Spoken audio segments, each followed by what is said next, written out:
DGP TP സെൻകുമാറിന്റെ police ആസ്ഥാനത്തെ സ്ഥലം മാറ്റം അപ്രായോഗികമെന്ന് സർക്കാർ. ജൂനിയർ സൂപ്രണ്ട് ബീനാകുമാരി അടക്കം 7 പേരും പഴയ സ്ഥാനത്ത് തുടരും. നിലവിലുള്ളവരെ മാറ്റുന്നത് ഉചിതമല്ല എന്നാണ് സർക്കാർ വിലയിരുത്തൽ. ജൂനിയർ സൂപ്രണ്ട് VN ബീനാകുമാരി അടക്കം 7 പേരെയാണ് DGP യതിന് തൊട്ടുപിന്നാലെ TP സെൻകുമാർ പോലീസ് ആസ്ഥാനത്ത് നിന്നും സ്ഥലം മാറ്റിയത്. DGP നടത്തിയ സ്ഥലം മാറ്റം പ്രായോഗികമല്ലെന്നാണ് സർക്കാർ വിലയിരുത്തൽ. നിലവിലുള്ളവരെ മാറ്റുന്നത് ഉചിതമല്ലെന്ന് കണ്ടെത്തിയ സാഹചര്യത്തിൽ ജീവനക്കാരോട് പഴയ സ്ഥാനത്ത് തുടരാൻ സർക്കാർ നിർദ്ദേശിച്ചു. സ്ഥലം മാറ്റിയ നടപടിക്കെതിരെ ജീവനക്കാർ ചീഫ് സെക്രട്ടറിക്ക് പരാതിയും നൽകിയിരുന്നു. പ്രതികാര നടപടിയുടെ ഭാഗമായിട്ടാണ് സ്ഥലമാറ്റമെന്നായിരുന്നു പരാതി. അതീവ ഗൌരവ സ്വഭാവമുള്ള ഫയലുകൾ കൈകാര്യം ചെയ്തിരുന്ന T വിഭാഗത്തിൽ നിന്നാണ് ജൂനിയർ സൂപ്രണ്ട് VN ബീനാകുമാരിയെ U വിഭാഗത്തിലേക്ക് മാറ്റിയത്. അതിന് തൊട്ടുപിന്നാലെ അവരെ SAP-യിലേക്കും മാറ്റിയിരുന്നു.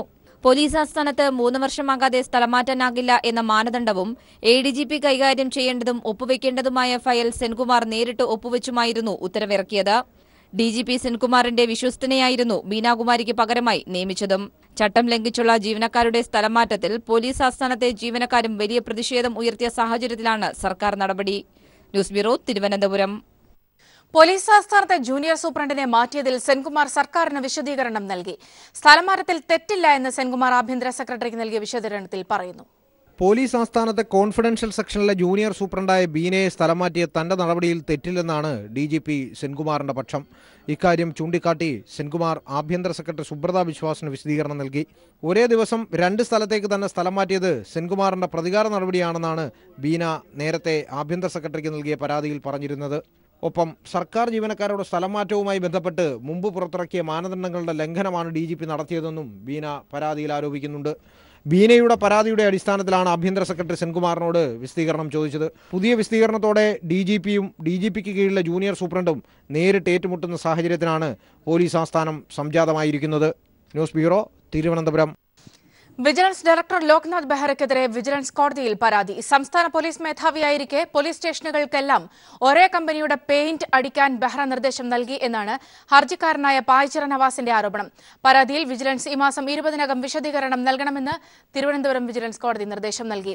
ഹർജി ഈ മാസം 20-ന് വീണ്ടും പരിഗണിക്കും. ഉത്തർപ്രദേശ് മുഖ്യമന്ത്രി യോഗി ആദിത്യനാഥിന് ലക്നൌ ഹൈക്കോടതിയിൽ നിന്നും തിരിച്ചടി. അടച്ചുപൂട്ടിയ UP-യിലെ അറവുശാലകൾക്ക് ലൈസൻസ് നൽകാൻ ലക്നൌ ഹൈക്കോടതി ഉത്തരവിട്ടു. ഭക്ഷണം ആരും നിയന്ത്രിക്കേണ്ടെന്നും ഹൈക്കോടതി ഉത്തരവിൽ പറയുന്നു. ഉത്തർപ്രദേശിൽ അറവുശാലകൾ നടത്തുന്ന ആയിരക്കണക്കിന് വരുന്ന കച്ചവടക്കാർക്ക് ആശ്വാസമേകിയാണ് ലക്നൌ ഹൈക്കോടതി ഇടക്കാല ഉത്തരവ് പുറപ്പെടുവിച്ചിരിക്കുന്നത്. അധികാരത്തിലെത്തിയ ഉടൻ അനധികൃതമെന്ന പേരിൽ മുഖ്യമന്ത്രി യോഗി ആദിത്യനാഥ് അടച്ചുപൂട്ടിയ അറവുശാലകൾക്ക് ലൈസൻസ് നൽകാൻ ഹൈക്കോടതി നിർദ്ദേശിച്ചു. ഭക്ഷണം ആരും നിയന്ത്രിക്കേണ്ടെന്ന് പറഞ്ഞ ഹൈക്കോടതി ആധുനിക സജ്ജീകരണങ്ങളോടെ അറവുശാലകൾ നിർമ്മിക്കേണ്ട ഉത്തരവാദിത്വം സർക്കാരിനുണ്ടെന്ന് വ്യക്തമാക്കി. ആ ചുമതലയിൽ നിന്നും ആരും ഒളിച്ചോടേണ്ടതില്ലെന്നും ഉത്തർപ്രദേശ് സർക്കാരിനെ ഹൈക്കോടതി ഓർമ്മിപ്പിച്ചു. മാർച്ച് 19-ന് അധികാരമേറ്റ ഉടനെയാണ് യോഗി ആദിത്യനാഥ് ലൈസൻസ് ഇല്ലെന്ന കാരണം പറഞ്ഞ് എല്ലാ അറവുശാലകളും അടച്ചുപൂട്ടിയത്. ലൈസൻസ് ഉള്ളവ പോലും അടച്ചുപൂട്ടിയതായി ഹർജിയിൽ കച്ചവടക്കാർ ചൂണ്ടിക്കാട്ടി. ഇതിന് സർക്കാർ നൽകിയ വിശദീകരണം തള്ളിയാണ് ഹൈക്കോടതി ഇടക്കാല ഉത്തരവ് പുറപ്പെടുവിച്ചിരിക്കുന്നത്. അറവുശാലകൾ തുറക്കാൻ നേരത്തെ UP-യിലെ കച്ചവടക്കാർ ബന്ദ് നടത്തിയിരുന്നു. സംഘപരിവാർ സംഘടനകൾ പശുകടത്ത് ആരോപിച്ച് കൊലപാതകം നടത്തിയതും UP-യിൽ ഭീതിജനകമായ അന്തരീക്ഷം സൃഷ്ടിച്ചിട്ടുണ്ട്. News bureau, Delhi. കൊല്ലം നെടുമ്പന പഞ്ചായത്തിലെ നല്ലിലയിൽ ബീഫ് വിൽപ്പനശാല പൂട്ടിക്കാൻ BJP-യുടെ നേതൃത്വത്തിൽ ഹർത്താൽ. BJP-യുടേത് വർഗീയ അജണ്ടയാണെന്ന് ആരോപിച്ച് CPIM ബീഫ് ഫെസ്റ്റ് നടത്തി പ്രതിഷേധിച്ചു. നല്ലില ചന്തയിലെ ബീഫ് വിൽപ്പനശാലയ്ക്ക് ലൈസൻസ് ഇല്ലാത്തതിനാലാണ് പൂട്ടിക്കാൻ ഹർത്താൽ നടത്തുന്നതെന്നാണ് BJP പ്രാദേശിക നേതൃത്വത്തിന്റെ വാദം. കാലാകാലങ്ങളായി നല്ലില ചന്തയിൽ പ്രവർത്തിക്കുന്ന ബീഫ് വിൽപ്പന കേന്ദ്രത്തിനെതിരെയാണ് BJP-യുടെ ഹർത്താൽ. ബീഫ് കട നടത്തിയവർക്കെതിരെ കേസെടുക്കണമെന്നാണ് ആവശ്യം. നെടുമ്പന പഞ്ചായത്തിന്റെ ഉടമസ്ഥതയിലുള്ളതാണ് ചന്ത. എന്നാൽ ഇവിടെ ബീഫ് വിൽപ്പനശാലയ്ക്കുള്ള ലൈസൻസ് ഇല്ലാതിരുന്നിട്ടും പഞ്ചായത്ത് അധികൃതർ നടപടിയെടുക്കുന്നില്ലെന്ന് BJP ആരോപിച്ചു. അപ്പോൾ ഈ നികുതി വെട്ടിച്ചുകൊണ്ടുള്ള ഒരു അഴിമതിയാണ് ഈ ഇറച്ചിവെട്ടിന്റെ മറവിൽ നടക്കുന്നത്. എന്നാൽ ജനങ്ങളെ ഭിന്നിപ്പിക്കാനുള്ള ശ്രമമാണ് BJP നടത്തുന്നതെന്ന് CPIM-ന്റെ നല്ലില പഞ്ചായത്ത് അംഗവും CPIM DYFI നേതാക്കളും പറഞ്ഞു. ഇത് അനാവശ്യമായിട്ട് ചില RSS-ന്റെയും അല്ലെങ്കിൽ BJP-യുടെയും വർഗീയവാദികളുടെ താല്പര്യങ്ങൾ സംരക്ഷിക്കാൻ വേണ്ടിയിട്ട് മാത്രമാണ് ഈ ഹർത്താൽ ഇവിടെ പ്രഖ്യാപിച്ചിരിക്കുന്നത്. ഈ പ്രദേശത്ത് ന്യൂനപക്ഷങ്ങളൊക്കെ താമസിക്കുന്ന ഈ പ്രദേശത്ത് ഇവിടെ ഒരു വലിയ ഒരു പ്രശ്നം ഉണ്ടാക്കി ഇതിനെ പർവ്വതീകരിച്ച് ഇവിടെ ഒരു വഷളാക്കി ഒരു ജാതി വ്യവസ്ഥയിലേക്കൊക്കെ കൊണ്ടുവരാനുള്ള BJPയുടെ RSSന്റെയും അജണ്ട അവർ നടപ്പാക്കുകയാണ്. ഇല്ല, വടക്കേ ഇന്ത്യയിലൊക്കെ നടക്കുന്ന മാതിരി ഇവിടെയും അക്രമം അഴിച്ചുവിട്ടുകൊണ്ട് പ്രദേശവാസികളെ തെറ്റിദ്ധരിപ്പിച്ചുകൊണ്ട് ഇവിടെ ഒരു പ്രശ്നം ഉണ്ടാക്കിയെടുക്കുക. BJP ഹർത്താലിനെതിരെ CPIM ബീഫും കപ്പയും ഉണ്ടാക്കി വിതരണം ചെയ്തു. ഹർത്താൽ അനുകൂലികൾ പഞ്ചായത്ത് ആസ്ഥാനം ഉപരോധിച്ചു. സ്ഥലത്ത് കനത്ത പോലീസ് സുരക്ഷ ഏർപ്പെടുത്തിയിട്ടുണ്ട്. ന്യൂസ് ബ്യൂറോ, കൊല്ലം. ഹർത്താലിന്റെ മറവിൽ കോട്ടയത്ത് RSS അതിക്രമം. ഹർത്താൽ അനുകൂലികൾ ചെങ്ങളം വില്ലേജ് ഓഫീസ് ആക്രമിച്ചു. ഫയലുകൾ കീറിയെറിഞ്ഞ അക്രമി സംഘം തടയാനെത്തിയ ജീവനക്കാരനെ അടിച്ചു വീഴ്ത്തി. സ്വകാര്യ വാഹനങ്ങളുമായി നിരത്തിലിറങ്ങിയവരെ കയ്യേറ്റം ചെയ്യാനും ശ്രമം. ഹർത്താലിന്റെ മറവിൽ കുമരകത്തും കോട്ടയം നഗരത്തിലും BJP RSS പ്രവർത്തകർ അക്രമം അഴിച്ചുവിടുകയായിരുന്നു. BJP ജില്ലാ പ്രസിഡന്റ് നയിച്ച ജാഥയിൽ പങ്കെടുത്തവർ നഗരത്തിൽ സ്ഥാപിച്ച CPIMന്റെ കൊടിതോരണങ്ങളും പ്രചരണ ബോർഡുകളും നശിപ്പിച്ചു. തിരുനക്കര മൈതാനത്തെ വഴിവിളക്ക് തകർത്തു. കോട്ടയം തിരുനക്കരയിൽ കാറിന് കല്ലെറിഞ്ഞ RSS പ്രവർത്തകനെ പോലീസ് അറസ്റ്റ് ചെയ്തിട്ടുണ്ട്. ചെങ്ങളം വില്ലേജിലേക്ക് അതിക്രമിച്ചു കയറിയ ഹർത്താൽ അനുകൂലികൾ ഫയലുകൾ കീറിയെറിഞ്ഞു. തടയാനെത്തിയ ജീവനക്കാരനെയും ആക്രമിച്ചു. പരിക്കേറ്റ രാജേഷ് കുമാറിനെ കോട്ടയം ജില്ലാ ആശുപത്രിയിൽ പ്രവേശിപ്പിച്ചു. BJPയുടെ ഹർത്താലിന് വന്നിരുന്ന് ജോലി ചെയ്യാൻ ധൈര്യമുള്ളവനാണോടാന്ന് ചോദിച്ചായിരുന്നു അവരാക്രമിച്ചത്. തലക്കിട്ടടിക്കുകയും പുറത്തിട്ട് ചവിട്ടുകയും പിന്നെ കൈയിരുന്ന ഫയൽ വലിച്ചു കീറി ദൂരെ എറിയുകയൊക്കെ ചെയ്യുകയുണ്ടായി.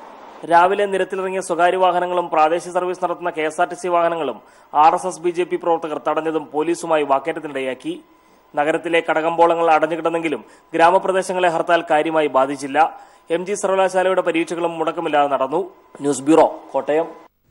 വോട്ടിംഗ് യന്ത്രങ്ങളിൽ ക്രമക്കേടുകൾ നടന്നിട്ടുണ്ടെങ്കിൽ തെളിയിക്കണമെന്ന് തെരഞ്ഞെടുപ്പ് കമ്മീഷൻ. ക്രമക്കേടുണ്ടെന്ന് ചൂണ്ടിക്കാട്ടി നൽകിയ പരാതികളുടെ അടിസ്ഥാനത്തിൽ വിളിച്ചു ചേർത്ത സർവകക്ഷി യോഗത്തിലാണ് കമ്മീഷന്റെ വെല്ലുവിളി.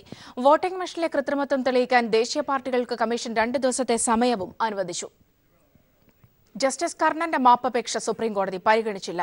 അറസ്റ്റ് ഒഴിവാക്കണമെന്നും കർണന്റെ അഭിഭാഷകൻ ആവശ്യപ്പെട്ടു. എന്നാൽ ആവശ്യങ്ങളെല്ലാം പിന്നീട് പരിഗണിക്കാമെന്ന് സുപ്രീംകോടതി അറിയിച്ചു. ശിക്ഷയിൽ നിന്നും ഒഴിവാക്കണമെന്നാവശ്യപ്പെട്ടുള്ള ഹർജി സുപ്രീംകോടതി രജിസ്ട്രാർ സ്വീകരിക്കുന്നില്ലെന്ന് കർണന്റെ അഭിഭാഷകൻ പരാതിപ്പെട്ടു. അതേസമയം ജസ്റ്റിസ് കർണൻ മദ്രാസ് ഹൈക്കോടതിയിൽ കീഴടങ്ങിയേക്കും. അറസ്റ്റ് ചെയ്യാൻ 3 സംസ്ഥാനങ്ങളിലെ പോലീസ് തെരച്ചിൽ നടത്തവേ മാപ്പപേക്ഷയുമായി ജസ്റ്റിസ് കർണന്റെ അഭിഭാഷകൻ സുപ്രീംകോടതിയെ സമീപിച്ചു. ശിക്ഷിച്ചാലും മാപ്പ് പറയാനുള്ള വ്യവസ്ഥ നിയമത്തിലുണ്ടെന്ന് ചൂണ്ടിക്കാട്ടിയാണ് കർണൻ സുപ്രീംകോടതിക്ക് മുമ്പിലെത്തിയത്. കോടതി അലക്ഷ്യ കേസിൽ നിരുപാധികം മാപ്പ് പറയാൻ സന്നദ്ധനാണ്. കർണന് 6 മാസം തടവ് ശിക്ഷ വിധിച്ച 7-അംഗ ബെഞ്ചിന് അധ്യക്ഷത വഹിച്ച ചീഫ് ജസ്റ്റിസിന്റെ മുമ്പിൽ കർണന്റെ അഭിഭാഷകൻ വിഷയം ഉന്നയിച്ചു. പക്ഷേ അടിയന്തരമായി ഹർജി പരിഗണിക്കാൻ സുപ്രീംകോടതി വിസമ്മതിച്ചു. 7-അംഗ ബെഞ്ച് വീണ്ടും ചേരുമ്പോൾ കർണന്റെ ആവശ്യം പരിശോധിക്കാമെന്ന് ചീഫ് ജസ്റ്റിസ് വ്യക്തമാക്കി. ജസ്റ്റിസ് കർണൻ ഏത് നിമിഷവും അറസ്റ്റ് ചെയ്യപ്പെട്ടേക്കാം എന്നതിനാൽ ഇക്കാര്യത്തിൽ വേഗം ഉത്തരവ് പുറപ്പെടുവിക്കണമെന്ന് അഭിഭാഷകൻ ആവശ്യപ്പെട്ടെങ്കിലും പ്രത്യേകം അപേക്ഷ നൽകാൻ നിർദ്ദേശിക്കുകയാണ് സുപ്രീംകോടതി ചെയ്തത്.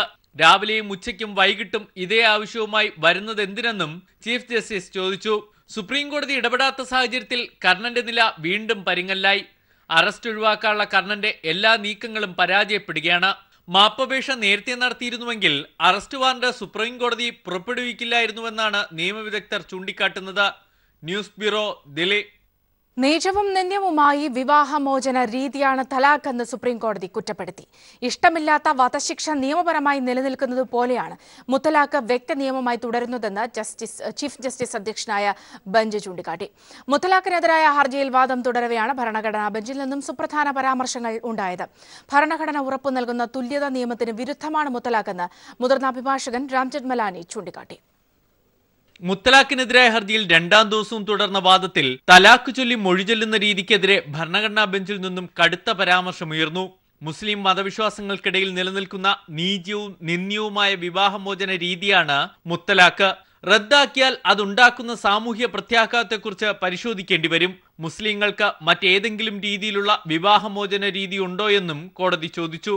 മുത്തലാഖ് പാപമാണെന്ന് അമിക്കസ് ക്യൂറി സൽമാൻ ഖുർഷിദ് ചൂണ്ടിക്കാട്ടി. എതിർക്കപ്പെടേണ്ടതാണെങ്കിലും വ്യക്തി നിയമമായി മുത്തലാഖ് നിലനിൽക്കുന്നുണ്ടെന്നും അമിക്കസ് ക്യൂറി അറിയിച്ചു. ഇഷ്ടമില്ലെങ്കിലും നിലനിൽക്കുന്ന വധശിക്ഷാ നിയമം പോലെയാണോ തലാഖ് എന്നായിരുന്നു സുപ്രീം കോടതിയുടെ മറുചോദ്യം. മറ്റു മുസ്ലിം രാഷ്ട്രങ്ങളിലൊന്നും മുത്തലാഖില്ല.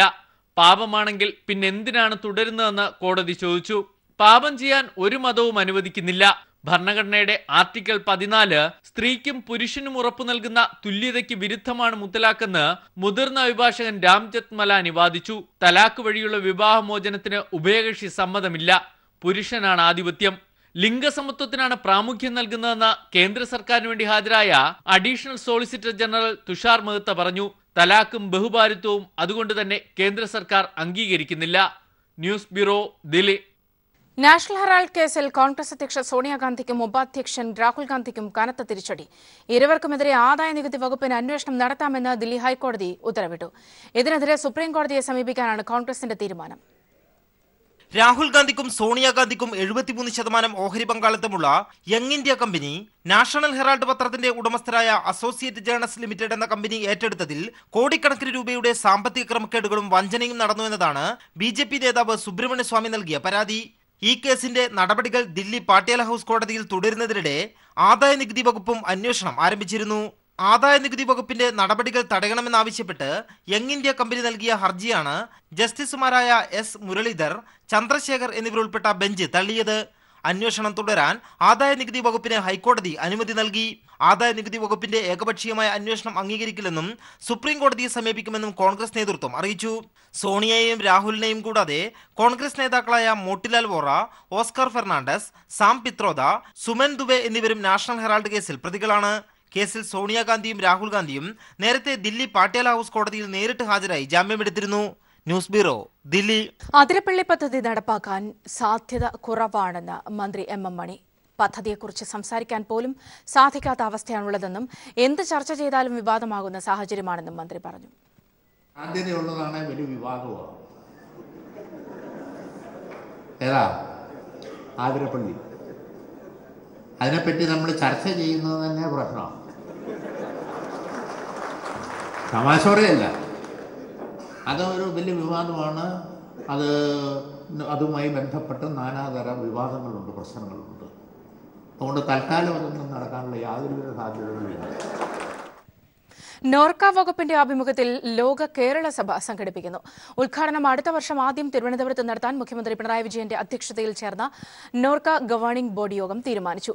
പ്രവാസി വിഷയങ്ങൾ ചർച്ച ചെയ്യുക, വിദഗ്ധരുടെ അഭിപ്രായങ്ങൾ സ്വരൂപിക്കുക, പ്രവാസ ക്ഷേമ പദ്ധതികൾ ആവിഷ്കരിക്കുന്നതിൽ സർക്കാരിന് മാർഗനിർദ്ദേശം നൽകുക എന്നീ ഉദ്ദേശങ്ങളോടെയാണ് ലോക കേരള സഭ സംഘടിപ്പിക്കുന്നത്. നിയമസഭാ സാമാജികർ, മറ്റ് സംസ്ഥാനങ്ങളിൽ നിന്നും ലോകത്തിന്റെ വിവിധ ഭാഗങ്ങളിൽ നിന്നും തെരഞ്ഞെടുക്കപ്പെട്ട പ്രതിനിധികൾ എന്നിവരാണ് സഭയിലെ അംഗങ്ങൾ. വർഷത്തിലൊരിക്കൽ സഭ സമ്മേളിക്കും. 11ാമത് മണപ്പുറം മിന്നലെ ഫിലിം ടെലിവിഷൻ പുരസ്കാരങ്ങൾ പ്രഖ്യാപിച്ചു. മികച്ച അന്വേഷണാത്മക പരിപാടിയായി പീപ്പിൾ ടിവിയിൽ സംപ്രേഷണം ചെയ്യുന്ന ക്രൈംബ്രാഞ്ച് തെരഞ്ഞെടുക്കപ്പെട്ടു. മികച്ച സംവിധായകനായി ദിലീഷ് പോത്തനും, മികച്ച നടനായി മണികണ്ഠനും, മികച്ച നടിയായി അനുശ്രീയും തെരഞ്ഞെടുക്കപ്പെട്ടു. കൊച്ചി റമദ ഹോട്ടലിൽ 17-ന് സംഘടിപ്പിക്കുന്ന അവാർഡ് നിശയിൽ പുരസ്കാരങ്ങൾ സമ്മാനിക്കുമെന്ന് അവാർഡ് കമ്മിറ്റി അംഗങ്ങൾ കൊച്ചിയിൽ വാർത്താസമ്മേളനത്തിൽ അറിയിച്ചു. തിങ്കൾ മുതൽ വെള്ളി വരെ രാത്രി 10:30-നാണ് ക്രൈംബ്രാഞ്ച് സംപ്രേഷണം ചെയ്യുന്നത്. പീപ്പിൾ TV സംപ്രേഷണം ചെയ്യുന്ന ക്രൈംബ്രാഞ്ച് എന്ന പരിപാടിക്കാണ് വരൾച്ച നേരിടാൻ മുൻകരുതലുകളുമായി എറണാകുളം ജില്ലാ ഭരണകൂടം. ജലസ്രോതസ്സുകൾ ശുദ്ധീകരിക്കുക എന്ന ലക്ഷ്യത്തോടെ ആരംഭിച്ച 50 ദിവസം 100 കുളം പദ്ധതിയാണ് വിജയകരമായി പുരോഗമിക്കുന്നത്. സമീപകാലത്തെങ്ങും ഉണ്ടായിട്ടില്ലാത്ത കൊടുംവരൾച്ചയിൽ ദുരിതം പേറുമ്പോൾ ഇനിയെങ്കിലും ഈ സ്ഥിതി ഉണ്ടാവാതിരിക്കാൻ ജാഗ്രത കാണിച്ചേ മതിയാകൂ. അതിനാലാണ് എറണാകുളം ജില്ലയിലെ കുളങ്ങളിലെയും ചിറകളിലെയും മാലിന്യം നീക്കി ജലം സംരക്ഷിക്കാൻ കലക്ടർ മുഹമ്മദ് വൈ സഫീറുള്ളയുടെ നേതൃത്വത്തിൽ 50 ദിനം 100 കുളം പദ്ധതി ആവിഷ്കരിച്ചത്. 5 ഘട്ടം പിന്നിടുമ്പോൾ പദ്ധതി അതിന്റെ ലക്ഷ്യത്തിലെത്തിയെന്ന് കലക്ടർ പറയുന്നു. നമ്മൾ ഇത് ഏപ്രിൽ 1 തൊട്ടാണ് നമ്മൾ ഈ പദ്ധതി തുടങ്ങിയത്. നമ്മുടെ എറണാകുളം ജില്ലയിൽ ഒരു ഏകദേശം നേരത്തെ 2500 കുളങ്ങളോളം ഉണ്ടായിരുന്നു, ഒരു 25-30 കൊല്ലങ്ങൾ മുൻപ്. ഇപ്പോൾ അത് പ്രായമായി നോക്കിയാൽ 600-700 കുളങ്ങളേ ഉള്ളൂ. അപ്പോൾ അതുകൊണ്ടാണ് നമ്മൾ വലിയ രീതിയിൽ ഒരു ഇമ്പാക്ട് ചെയ്യാനാണ് ശ്രമിച്ചു തുടങ്ങിയത്. മെയ് അവസാനം വരെയാണ് നമ്മൾ സ്ട്രെച്ച് ചെയ്യാൻ ഉദ്ദേശിക്കുന്നത്. നല്ല രീതിയിൽ സപ്പോർട്ട് വരുന്നത് കൊണ്ട് നമ്മൾ 100-ൽ നിർത്താതെ നമ്മൾ 120 വരെ പോകാമെന്നാണ് നമ്മൾ നോക്കുന്നത്. അത് ക്ലീൻ ചെയ്ത് മെയിൻറ്റെയിൻ ചെയ്ത് അത് കുടിവെള്ളം അല്ലെങ്കിൽ ഇറിഗേഷൻ ആവശ്യത്തിന് വേണ്ടി യൂസ് ചെയ്യുന്നതായിരുന്നാൽ അത് നല്ല രീതിയിൽ പോകുമെന്നാണ് നമ്മൾ വിശ്വസിക്കുന്നത്. ശുദ്ധീകരിച്ച കുളങ്ങളുടെ സ്ഥിതി 3 മാസത്തെ ഇടവേളകളിൽ പരിശോധന നടത്തും. തുടർന്ന് മികച്ച രീതിയിൽ ജലസ്രോതസ്സുകൾ സംരക്ഷിക്കുന്ന സംഘടനകൾക്ക് പുരസ്കാരം നൽകുമെന്നും അദ്ദേഹം പറഞ്ഞു. ഹരിത കേരളം മിഷൻ, കൊച്ചി കപ്പൽശാല, കുടുംബശ്രീ, നെഹ്റു യുവകേന്ദ്ര എന്നിവയ്ക്ക് പുറമെ അൻപോട് കൊച്ചി, നേതാജി യൂത്ത് മൂവ്മെന്റ് എന്നീ സന്നദ്ധ സംഘടനകളുടെയും വിദ്യാർത്ഥികളുടെയും സഹകരണത്തോടെയാണ് പദ്ധതി പുരോഗമിക്കുന്നത്. പൊതുജന പങ്കാളിത്തത്തോടെയുള്ള ഈ പ്രവൃത്തി വൻ വിജയത്തിലേക്കാണ് നീങ്ങുന്നത്. ഈ പദ്ധതി മറ്റു ജില്ലാ ഭരണകൂടങ്ങൾക്കും മാതൃകയാക്കാവുന്നതാണ്. കൊച്ചിയിൽ നിന്ന് സമീർ വഴങ്ങോട്.